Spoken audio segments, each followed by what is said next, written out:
Representation of a cell, electrochemical cell. किसी भी electrochemical cell को रिप्रेजेंट करने के लिए हमें क्या करना होता है, ये देखते हैं कि इलेक्ट्रोकेमिकल सेल के अंदर लेफ़्ट साइड में कौन सी मेटल है, और जब भी लेफ़्ट साइड में कोई मेटल ली जाएगी तो वो ज़्यादा रिएक्टिव होगी। ठीक है, मान लीजिए जिंक और कॉपर का कपल है, लेफ़्ट साइड में जिंक की मेटल को जिंक सल्फेट में और राइट साइड में कॉपर की मेटल को कॉपर सल्फेट के सॉल्यूशन में इमर्ज करके एक सेटअप तैयार किया गया है। बीचों बीच में उससे लगा दिया है सॉल्ट ब्रिज, और गैल्वेनोमीटर से हम चेक कर रहे हैं कि इलेक्ट्रिसिटी या इलेक्ट्रिक करंट का फ्लो का डायरेक्शन क्या है। तो हम ये देखते हैं कि जब भी हम रिप्रेजेंटेशन करते हैं तो जिस सेल की साइड में ऑक्सीडेशन होता है वो होता है लेफ़्ट साइड।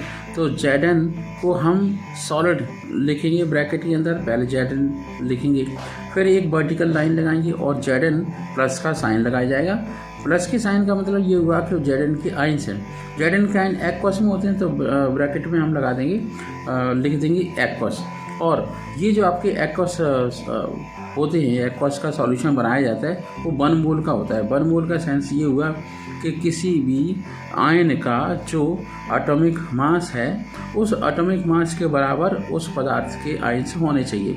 मान लीजिए जिंक का एटॉमिक मास 65 है, तो उसके 65 ग्राम होने चाहिए। 65 ग्राम सॉल्यूशन को, 65 ग्राम आयन को कम से कम 1000 ml के अंदर डिजॉल्व होना चाहिए।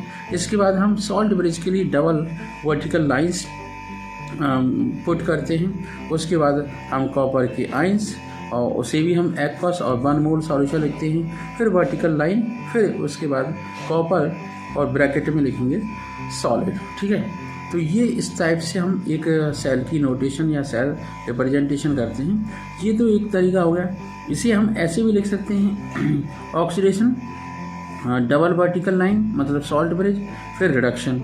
फिर ऐसे भी लिख सकते हैं कि लेफ्ट का मतलब लेफ्ट साइड में ऑक्सीडेशन हो रहा है, लेफ्ट डबल वर्टिकल लाइन मतलब सॉल्ट ब्रिज, उसके बाद आपका राइट। ठीक है, ये आपका रिप्रेजेंटेशन हो गया।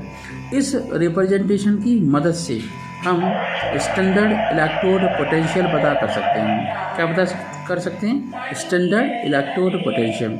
स्टैंडर्ड इलेक्ट्रोड पोटेंशियल के लिए फॉर्मूला होता है T not equal right E right minus E left. मतलब ई राइट का मतलब क्या हुआ? ई रिडक्शन माइनस ई ऑक्सीडेशन।